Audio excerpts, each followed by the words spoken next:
nós vamos, tem aquela escala do Evangelho de quinta-feira, que sempre é um capítulo do Evangelho, né? Mas eventualmente o pessoal monta, tem alguns temas, né, que vocês têm, que são diferentes. Então hoje, em função do aniversário do Chico Xavier, desencarne, a gente vai falar um pouquinho sobre o Chico Xavier. Então, dentro do nosso horário mesmo, a gente vai falar um pouquinho sobre ele. E aí a gente fez uma pesquisa em alguns livros mais antigos, né, que falavam sobre o Chico. Então nós vamos falar um pouquinho da vida dele e vamos contar alguns casos. Alguns deles, pode ser que muitos de vocês já ouviram. Até quando eu estava preparando, eu pensei, mas esses casos aqui são casos muito conhecidos. Mas aí eu achei que vale a pena, porque tem uns casos muito conhecidos que vale a pena a gente ouvir de novo. Porque quando você ouve de novo aquela história, aquela situação, a gente usa como exemplo para a gente. Por isso que Jesus, grande mestre, contou tanta história. Tem sentido isso. Quando você escuta uma história, você se identifica com o personagem. Por isso Jesus contava tanta história. E uma das formas que ele usava para ensinar era através de histórias, das parábolas.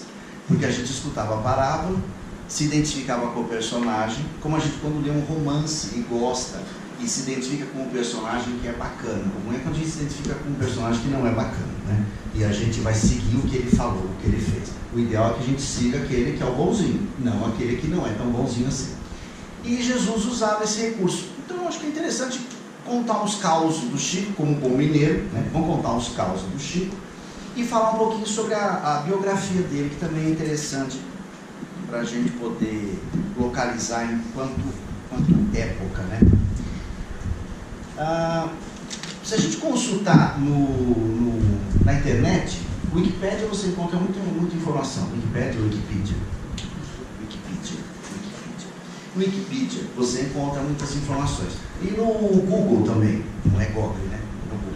Você usa esses recursos internéticos e tem outros muito mais modernos. Eu não sou o maior exemplo de modernidade, mas alguma coisa mínima eu faço de acesso. Eu fui olhar no Wikipedia e tem muitas informações sobre o Chico, porque o Chico é um personagem que não é exclusividade nossa dos espíritas. A gente compartilha o Chico com outras pessoas, com outras denominações religiosas, com outros grupos no mundo inteiro. Então, alguns dados interessantes. Por exemplo, em primeiro lugar, ele nasceu no dia 2 de abril de 1910 e desencarnou no dia 30 de junho, não, ao contrário. Não, tá certo. Foi 2 de abril de 1910 e desencarnou em 30 de junho de 2002. E foi interessante, a gente está falando no aniversário de nascimento, né? Não de desencarno.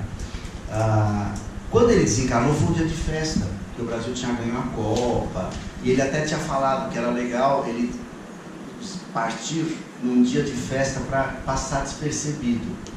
Porque o Chico foi uma figura humilde, naturalmente humilde.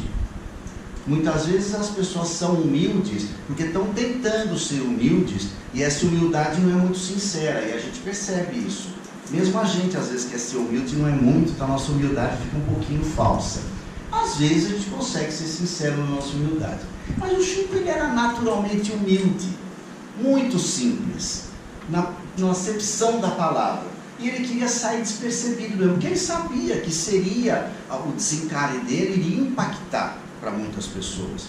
E ele saiu à francesa, né? Saiu discretamente num dia que o Brasil estava comemorando ganhar a Copa do Mundo. Isso foi muito legal. Ele foi muito reconhecido fora do meio espírita. O meio espírita é indiscutível, em função do trabalho de mediunidade dele.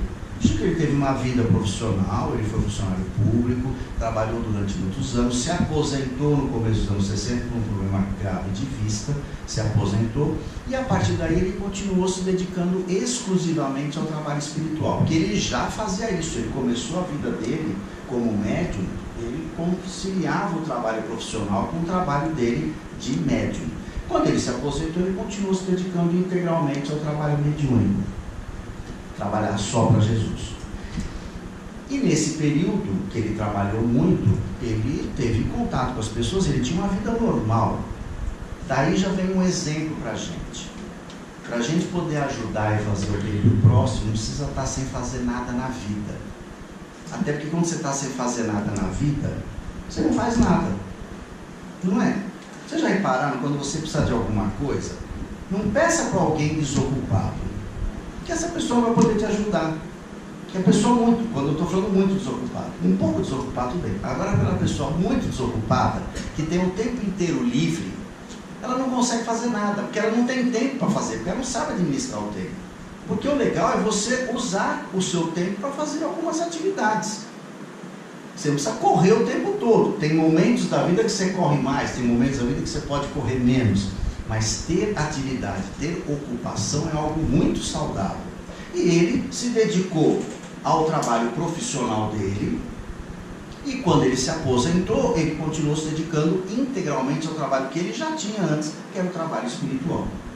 E nessa vida dele, em função do trabalho social que ele também desenvolveu naquela região do Triângulo Mineiro, em Uberaba especificamente, como um polo que irradiava coisas e movimentos sociais, tudo que se ganhou com a venda dos seus livros foi voltado para o trabalho social.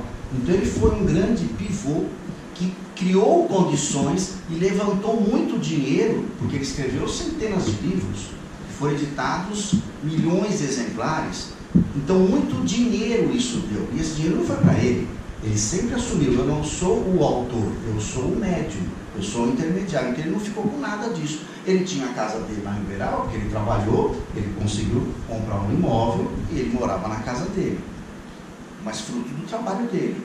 Ele não tinha amealhado uma fortuna, e o que ele ganhou de dinheiro, ele diretamente não, mas como assinava os direitos autorais, todos foram doados para obras sociais. Então esse dinheiro foi ajudar muita gente em vários lugares, principalmente naquela região, mas em muitas outras regiões também.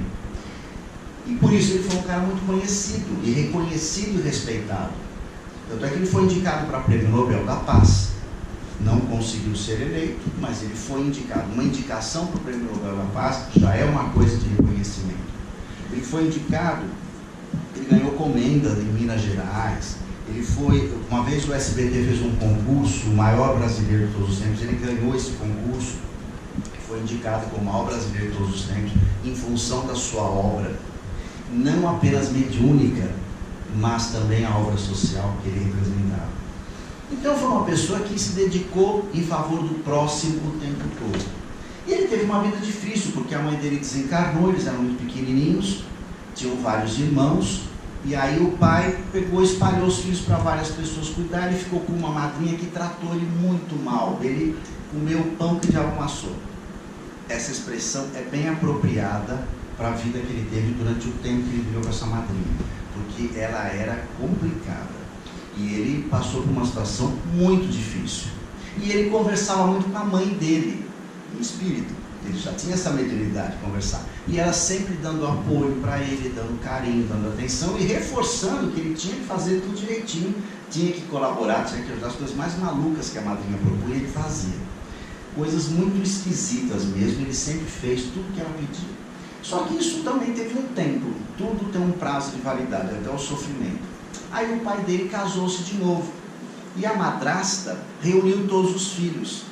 É engraçado porque a gente quando fala de madrasta é má, não necessariamente. A madrinha dele é que foi complicada, mas quando o pai casou-se em segundas núpcias e reuniu todos os filhos, que a madrasta quis isso, não quero todas as crianças juntas, de novo, aí juntou todo mundo, e aí o Chico voltou a ter uma relação familiar, uma pessoa que dava carinho, e daí começaram a acontecer uma série de coisas, que aí algumas histórias eu vou contar para vocês que eu acho que é legal. Mas história basicamente é isso. Então dos 5 aos 7, a mãe morreu, ele tinha 5 anos, a mãe desencarnou, ele tinha 5 anos. Dos 5 aos 7 ele morou com essa madrinha. E aí depois que o pai casou de novo, então durante 2 anos, e se vocês forem ler algumas histórias, algum desses livros aqui, depois se alguém quiser, eu posso, depois com calma, vocês podem fotografar, marcar os nomes. São livros interessantes, e tem essas histórias, as mais escabrosas que passavam para a madrinha. E é interessante que a gente às vezes fala: nossa, eu tenho tantos problemas. Ele era um molequinho, uma criança pequena, e ele passou por situações bastante complicadas. A primeira obra que ele publica é o Parnaso de Além Túmulo. Inclusive aí já foi uma história interessante. Parnaso, inclusive, tem a ver com um monte lá na Grécia, que era o local, morada de Apolo e das musas, era o Monte Parnaso. Então, Parnaso de Além Túmulo é o nome desse livro, que remete a essa coletânea de obras de autores, porque o Parnaso é uma coletânea de autores espirituais, de autores que a gente conheceu, que foram poetas, clássicos da literatura universal, e ditaram essas mensagens para o Chico. E é interessante como primeira obra, porque o Chico é uma pessoa que teve estudo muito superficial, ele fez o primário. Ele não era uma pessoa culta, era uma pessoa muito simplória em termos de conhecimento. E o primeiro livro dele, que ele publica como autor material, mas ele é o médium, ele está passando mensagens que são poemas de grandes nomes da literatura universal. E, inclusive, aí tem uma história, contando com esse aqui, já lembrei de uma história que eu ia contar, depois eu vou contar aqui. Quando ele estava com esse livro ainda, recebendo as mensagens antes de publicar, passava por Uberaba um escritor famoso mineiro. E um amigo comum levou o Chico, com algumas das poesias que ele já tinha recebido, para esse escritor ler. Aí ele leu tudo, e falou, isso é uma bobagem. Esse cara escreveu isso aqui, é uma besta, na frente do Chico. Aí o Chico ficou meio assim, o amigo dele falou assim, não, mas ele é uma pessoa muito respeitada no meio espírita, não sei o quê. Eu falei, ele é uma besta espírita. E ficou meio chateado com essa história. E aí depois ele foi conversar com a mãe dele em espírito, né? Naquelas conversinhas que ele tinha com a mãe. Aí ele contou a história. Falou assim, e qual o problema? Ele me chamou de besta espírita, ele me esculachou. Eu falei, não, mas não tem problema. A besta é um animal super importante, um animal de carga, que ajuda muita gente. E uma besta espírita, você foi elogiado. Aí ele falou assim, nossa, é verdade. Então eu sou uma besta espírita. Aí ele viu a coisa do outro jeito. Interessante essa historinha, que é uma historinha bobinha, a gente às vezes se ofende com tanta coisa, e ele ficou, depois ele entendeu que era um elogio para ele, porque ele era uma besta espírita, então a besta carrega e ele era espírita, então isso foi uma coisa para ver como a gente às vezes se enraivece com alguns comentários que outras pessoas fazem, e não tem nada a ver. Tem um caso interessante também. Aí a gente vai começar a lembrar dos casos. Em 1943 ele publica Nosso Lar, que é um livro super famoso, super conhecido, o primeiro da série do André Luiz, que trouxe uma série de livros dando sequência a informações sobre o plano espiritual, e o Nosso Lar é o primeiro livro, é um livro que quando a gente lê, é interessante, quando você relê outras vezes, você sempre faz uma outra percepção. Vale a pena, quem gosta de cinema, veja o filme O Nosso Lar. Mas o livro, obviamente, ele é muito mais rico em termos de detalhes. O filme ele faz um corte, mas é uma obra cinematográfica muito interessante e vale a pena pegar o livro e ler. Para quem faz cursos na casa, ou curso de outro lugar, ou tem grupo de estudo que participa, que conversa sobre espiritismo, vale a pena ler o livro e conversar sobre o livro, porque ele levanta questões bastante interessantes de 1943, coisas que até hoje a gente discute e tenta entender do plano espiritual. Mesmo com tudo que veio de obras depois. Tem outro episódio também muito interessante, que uma vez, eram uns jornalistas conhecidos, Davi Nasser e o Jean Manzon, uma revista famosa da época, eles foram para Uberaba para desmascarar o Chico. E fizeram umas fotos lá de gozação com ele, se apresentaram com outros nomes. E fizeram a entrevista toda falando que eram outras pessoas. E o Chico conversou com eles o tempo todo com os nomes que eles estavam dando.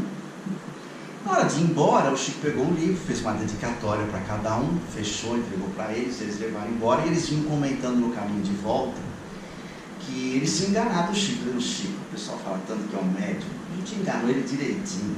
Ele nem se percebeu que éramos nós falando.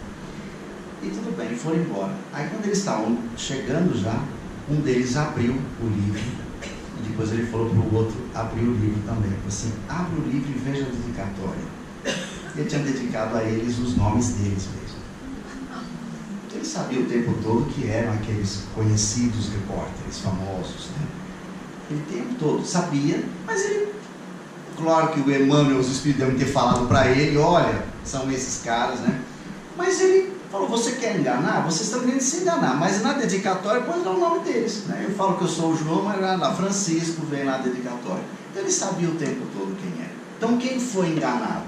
Aquelas pessoas que se achavam que estavam enganados. Aí eles ficaram assim bastante envergonhados, porque eles perceberam que ele era um grande médium com todas as pistas que eles não tinham, que ele não tinha para descobrir, e ele descobriu quem que era. Aí em 63 que ele vai se aposentar, e foi nessa coisa de um dia de festa, né, que ele tinha desencarnado, que ele falou que ele queria morrer num dia, desencarnar num dia, para não causar tristeza. E aí vamos ver algumas historinhas sobre ele. Uma coisa que eu acho muito interessante, porque tem muitas pessoas, e a gente tem que tomar cuidado com isso. O Chico foi uma figura, porque ele desencarnou, ele continua vivo, uma figura muito boa, um grande exemplo. E a gente às vezes, achando que está fazendo bem, começa a colocar o Chico numa posição de um destaque, e a gente tem essa mania, né, de endeusar as pessoas. Isso não é legal. Porque quando eu endeuso a pessoa, isso fizer em grande escala com Jesus, isso não é legal. Quando você coloca Jesus como um Deus, não como um irmão maior, um mestre, filho de Deus, ele passa a ser inatingível. E se ele é inatingível, ele é um exemplo que eu não consigo seguir. Então isso é Jesus. A gente fala muito isso, isso era para Jesus. Não vou chegar nisso. Claro que a gente não vai chegar em Jesus hoje, mas nós podemos chegar no futuro. É um exemplo a ser seguido, sim, Jesus. Então o Chico é um exemplo a ser seguido. Se eu colocar o Chico numa posição de destaque demais, ele é um espírito muito bom, muito evoluído. Sim, claro, isso é um fato. Ele tem uma vida dele que mostra isso. Mas é um exemplo a ser seguido. Nós podemos tentar seguir? Podemos e devemos. Porque para isso que servem esses que encarnam entre nós, para servir como exemplo. Senão, o trabalho deles ficou muito teórico. E eu não acredito que eles quisessem, essas pessoas como o Chico, que o trabalho deles fosse teórico, que fosse para a gente tentar seguir. Essa coisa da simplicidade, da humildade, do trabalho, da dedicação. Uma vez perguntaram para ele, o Emmanuel já fez para você alguma referência especial sobre Allan Kardec? Porque como as pessoas falam muito do Chico, não sei o que, então é importante, então quem é mais importante do que quem, né? Aí a resposta, lembro-me de que num dos primeiros contatos comigo, ele me preveniu que pretendia trabalhar ao meu lado, por longo tempo, mas que eu deveria, acima de tudo, procurar os ensinamentos de Jesus e as lições de Allan Kardec. E disse mais, que se um dia ele, Emmanuel, algo me aconselhasse que não estivesse de acordo com as palavras de Jesus e de Kardec, que eu deveria permanecer com Jesus e Kardec, procurando esquecê-lo. Então, o Emmanuel que se apresentou como aquele que eu vou cuidar do teu trabalho, você é o seu orientador, o seu guia, enquanto você trabalha, se eu te falar alguma coisa um dia que não bater com Jesus ou Kardec, você me larga e fica com Jesus e Kardec. Que esses são os modelos. Isso é interessante, a gente às vezes acaba esquecendo. E tem um outro episódio, que esse aqui, eu vou contar, esse aqui aconteceu em 1959, vocês devem ter ouvido essa história. Ele estava fazendo uma viagem de avião, imagina 1959, né? Os aviões eram um pouquinho mais complicados. E ele pegou uma turbulência, e aquilo lá começou a balançar. O pessoal começou a chorar, se desesperar, rezar, e ele também, valeu minha Nossa Senhora, ai meu Deus do céu. E começou todo mundo, e a gente pensa, mas o Chico, que na hora H, quando você vê a morte chegando de alguma forma ou de outra, mesmo você sendo espírita, às vezes dá uma certa paura, um medinho, porque a gente sabe que está naquela hora de você se olhar no espelho e avaliar, e o que eu fiz essa encarnação? Por isso que a gente tem tanto medinho da morte, porque a morte em si não dói, né? Quando você desencarnou, acabou, não dói, não tem nada, vai para outra dimensão, todo mundo sabe que isso existe, mas a gente tem um certo receio, não é pelo que a morte em si, é porque a gente sabe que a gente vai se olhar e vai ser cobrado pela nossa consciência. Talvez que a gente tenha isso. E ele também deu um certo medinho. E ele também estava, meu Deus do céu, valeu, minha Nossa Senhora. Aí diz que, e ele rezou tanto, o Emmanuel apareceu para ele. E o Emmanuel sempre teve essa característica de ser bastante firme, né, nas suas colocações. E ele falou assim, o que está acontecendo? Por que você está assim? Ah, mas você não está vendo? O avião vai cair, nós vamos morrer, podemos morrer. Olha, e ele falou assim, e daí? Qual o problema? Qual o problema de você morrer? Aí ele falou, mas eu não sei o que, ele estava desesperado. Aí que o Emmanuel responde para ele, está bem, então morra com educação, cale a boca e morra com educação para não afligir a cabeça dos outros com seus gritos, morra com fé em Deus. Aí ele respondeu, eu quero só saber como é que a gente pode morrer com educação. É muito interessante essa história, porque é bem isso, né? Que de novo serve o exemplo para a gente. O Emmanuel chega com toda a naturalidade. Por que você está assim? Se você vai morrer, qual o problema? Você não está acostumado a lidar com 1959, ele já lidava com os espíritos há muito tempo, já tinha publicado vários livros, estava acostumado, né? Estava mais para lá do que para cá, às vezes, em termos de plano. Mas, e o Emmanuel falou assim, então morra com educação. Olha só o que você está fazendo. Todo mundo se desesperando e você mais uma a se desesperar. Então mantenha a educação, seja fino, educado e não fique gritando, cala a boca. Porque a gente tem isso às vezes, né? A gente é muito sensível, nós somos muito melindrados, né?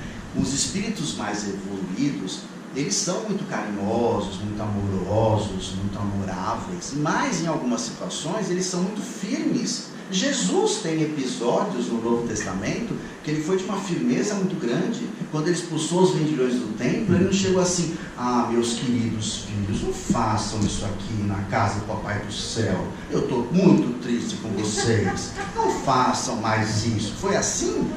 Todos os relatos nos falam que Jesus foi muito firme e que ele expulsou os vendilhões do templo. E aquilo lá foi uma das gotas d'água, se não a gota d'água principal, para as pessoas se organizarem e darem um fim em Jesus. Ele incomodou demais os poderosos da época, e esse foi um dos episódios mais importantes que acabou selando a execução de Jesus. Ele tomou uma atitude que incomodou muito as pessoas poderosas daquela época. Então, a mesma coisa o Emmanuel aqui. Você vai morrer? Morra com educação. Não faça escândalo. Por que você está assim? Só que você vai morrer? Qual o problema? E a gente às vezes fica desesperado com as coisas, né, que está acontecendo. Então vamos passar pelas situações com educação, com classe, porque a gente vai criar mais problema para os outros. Tem uma outra história interessante, que quando ele estava já morando com essa madrasta, tinha uma vizinha que pegava muitas verduras da horta deles. Então a madrasta dele, que era muito querida, falou, ai Chico, fala com a tua mãe, né? Pergunta, pede um conselho, o que eu faço? Eu não sei. E aí a mãe deu um conselho para o Chico, ele passou para a madrasta, ela fez direitinho. Assim, então, essa pessoa que vem aqui e que quando vocês não estão em casa, pega todas as coisas da horta, dá a chave do portão para ela e fala para ela tomar conta da horta, que alguém está pegando as coisas. Aí a madrasta falou, nossa, que legal, nunca pensei nisso. Ela fez, deu certo direitinho. Ela ficou com a chave, ela começou a tomar conta, ela não pegou mais nada. Ela ajudava a tomar conta. Então quando a gente pensa, eu vou fazer, vou brigar, não sei o que, tem situações que a gente usando de diplomacia, de tato, você resolve de um jeito muito melhor. Esse do Parnaso eu já contei, que é interessante essa história. Da disciplina. Quando o Emmanuel se apresentou para Chico e falou que ele seria o responsável pelo trabalho, foi nos fins de 1931. Ele estava orando sobre o mago e Emmanuel se apresentou para ele. E falou, apareceu alguém, um espírito com muita evolução, com muita luz, e se apresentou para ele como sendo aquele que iria cuidar do trabalho dele, orientá-lo. Então você está realmente disposto a trabalhar com mediunidade, com o Evangelho de Jesus? Sim, os bons espíritos não me abandonaram. Não será você desamparado, disse Emmanuel, mas para isso é preciso que você trabalhe, estude e se esforce no bem. Perfeitamente, tá. Aí ele, antes do protetor se calar, falou assim, eu vou te falar, você precisa de 3 coisas, 3 condições para assumir o compromisso, e eu assumi o compromisso com você. Aí ele pergunta assim, tá bom, qual que é o primeiro ponto básico do serviço? Aí o Emmanuel responde, disciplina. Aí o Chico pergunta, qual que é o segundo? Ele fala, disciplina. E o terceiro? O que vocês acham que ele falou? Disciplina. Ou seja, para a gente trabalhar, tem que ter disciplina. Para fazer qualquer coisa. O que significa disciplina? Disciplina está ligada a uma coisa ruim, apesar do não da disciplina, está ligada à organização. Que a gente se organize, que a gente sistematize, que a gente faça alguma coisa disciplinadamente, sistematicamente, prazerosamente. Aliar a essa questão do prazer, eu acho que é fundamental. E a gente já está na hora, então vamos encerrar. Tem uma última historinha, que uma vez ele estava indo frequentar uma casa. Ele não conta aqui a história, a gente imagina o que a gente quiser, mas ele ia muito visitar umas pessoas numa casa que tinha uma fama meio ruim naquela região. E aí comentaram para ele que ele estava indo naquele lugar e que isso não era legal, porque ele ia no lugar que as pessoas questionavam as pessoas que moravam lá. Aí ele pegou e trocou uma ideia com os espíritos. Aí falaram para ele o seguinte: o problema não é quantas vezes você vai lá, é se você não sair mais de lá. Ou seja, você pode ir para um lugar complicado, estar lá, participar, ajudar as pessoas e sair de lá sem se envolver em coisas mal feitas. A história não conta o que é. Pode ser que alguém saiba o detalhe dessa história, que tipo de lugar que era. Mas o que é interessante é isso: a gente às vezes deixa de fazer alguma coisa, aí não vou lá porque é um lugar de má fama. Você pode ir, você pode ajudar, você pode colaborar. Pode ser como o bom samaritano, que ajudou sem perguntar muita coisa. Mas você entra e você sai. E do jeito que você entrou puro, você pode sair puro. Você pode ir para o lugar de lodaçal e sair limpo de lá. Essa é a ideia que fica para a gente. Que a gente considere o Chico como um exemplo. Que não fique só uma questão teórica da gente olhar as histórias, achar legal, mas que a gente de verdade tente exemplificar as coisas que ele trouxe para a gente, porque eu acho que é um exemplo bem legal a ser seguido. E ele tinha uma vida muito parecida, hein? Ele trabalhava, teve problema de saúde a vida inteira, e ele levava tudo, ele administrava tudo isso. A gente precisa estar numa situação, numa redoma, protegido, sem problemas, para poder ajudar o próximo, fazer alguma coisa para o próximo. Que Jesus nos abençoe, agora e sempre. Vamos então nos manter mais tranquilos, levando o nosso pensamento a Deus, e emitir uma vibração de muito carinho para a nossa companheira humilde, que ela possa trazer as palavras do plano espiritual, e que possamos aproveitar delas, estudá-las e exemplificá-las. Que assim seja.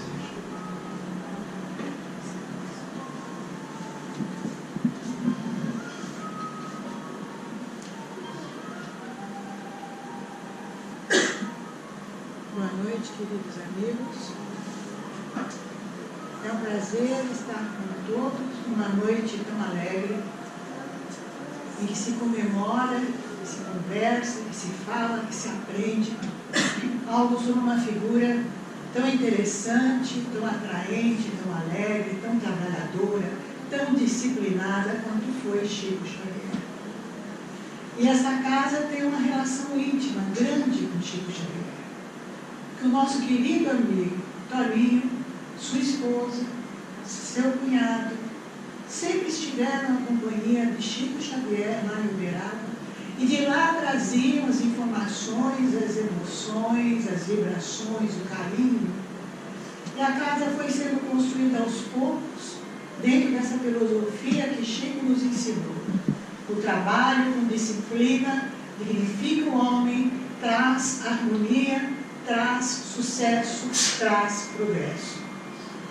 A figura de Chico não é para ser enaltecida como algo distante de nós.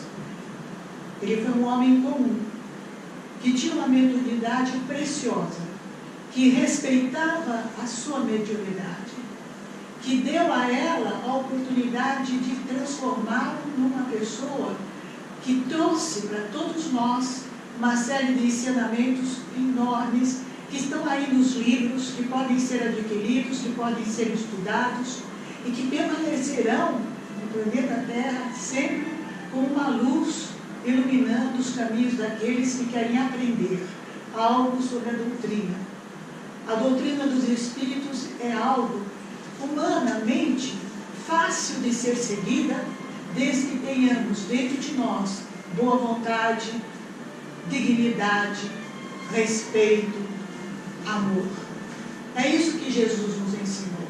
Jesus também trabalhou. também usou a sua palavra em benefício daqueles que estavam no seu entorno. Também exemplificou a sua atitude familiar. Chico teve uma vida difícil, mas isso não o transtornou, nem o tornou uma pessoa agressiva, recalcada. Não. Ele encarou as dificuldades, levou à frente a sua vida e deixou esse exemplo a ser seguido. As dificuldades, irmãos, vêm para nos testar e nos provar que podemos, sim, superá-las. O trabalho digno, o trabalho construtivo, nos faz mais fortes. Muitas pessoas dizem, minha vida é tão difícil, eu não tenho isso, não tenho aquilo. Oportunidades aparecem para que as pessoas possam desenvolver as suas habilidades, desenvolver as suas características íntimas, desenvolver as suas habilidades no aspecto moral, físico e espiritual. Muitas famílias transtornadas por dificuldades imensas, por pessoas doentes, ou por pessoas cujo gênio, cuja maneira de ser é agressiva, não podem se perder por este motivo, porque cada um de nós que está aqui, tanto no plano espiritual quanto no plano material, objetivamos e desejamos crescer para amanhã sermos melhores do que somos hoje. E este melhor não é dinheiro, este melhor não são posses, este melhor é o entendimento da vida, levando em consideração o aspecto espiritual, que nós somos espíritos encarnados, em busca do desenvolvimento, em busca da evolução, em busca do maior entendimento para melhor podermos viver em sociedade, em família, politicamente falando, enfim, sermos cidadãos melhores, mais completos, mais dignos e mais evoluídos e mais fáceis de conviver. Então o exemplo de Chico deve ser seguido não com fanatismo, mas analisando aquilo que ele nos deixou, a forma como encarava a vida, que ele seja um baluarte, que nós possamos ler o que ele nos ensina e pensarmos, eu também sou capaz, eu posso mudar as coisas, eu tenho a capacidade de ampliar o meu modo de olhar.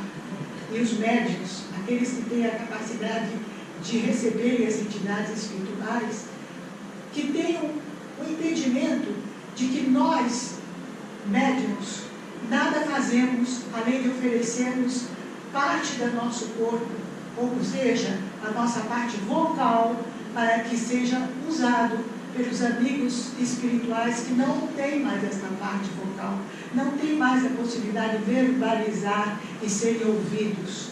Então o médium tem que ter em Chico Xavier um exemplo a ser seguido. Não é porque uma pessoa recebe uma entidade que se torna diferente da maioria. Não, ela é igual a todo mundo. Apenas tem a capacidade que lhe foi trazida, que foi oferecida, de servir de porta-voz dos amigos que não estão encarnados. E isto exige do médium respeito, trabalho e estudo. O médium tem que ser um estudante, tem que aprender a respeitar a sua atividade mediúnica, tem que se sentir cada dia mais humilde, mais simples e mais natural e mais igual, e não elevar-se acima dos outros julgando que a sua mediunidade faz diferente. Todos somos médiuns, todos somos iguais, e Chico nos deu esse exemplo, uma mediunidade primorosa, um ser que podia fazer da sua vida uma fortuna. No entanto, o que ele fez? Ele dedicou toda a sua história a servir de ferramenta de trabalho das entidades espirituais, com toda a simplicidade, com toda a humildade, sinceridade, com sorriso. Não se sentiu mártir, sofreu dores físicas. Todos nós sofremos, temos um corpo vulnerável. Então vamos encarar tudo isso, todos esses exemplos, e vão nos fortalecer para sermos pessoas melhores do que somos hoje. Os exemplos que estão aí são para serem pensados, estudados e, se possível, adquiridos para a nossa evolução. É um prazer estar com os senhores no dia de hoje e poder ouvir o que ouvimos sobre uma pessoa encantadora que foi Chico Xavier, que sirva para todos nós de exemplo que sejamos muito felizes por termos estado juntos e ouvirmos o que ouvimos, que nada mais foi do que falar da vida de um ser humano que tinha uma simplicidade e humildade extraordinária e que foi um instrumento de trabalho do plano maior. Que Deus nos ajude, Pai, para que cada dia, ao pormos os nossos pés fora de nossas camas pela manhã, dizermos: Deus, aqui estou para o trabalho, ajuda-me a ser bom, ajuda-me a ser honesto e a evoluir cada minutinho da minha vida, para que eu possa sair dela mais digno, mais honrado e muito mais feliz. Obrigada a todos, que Deus os abençoe.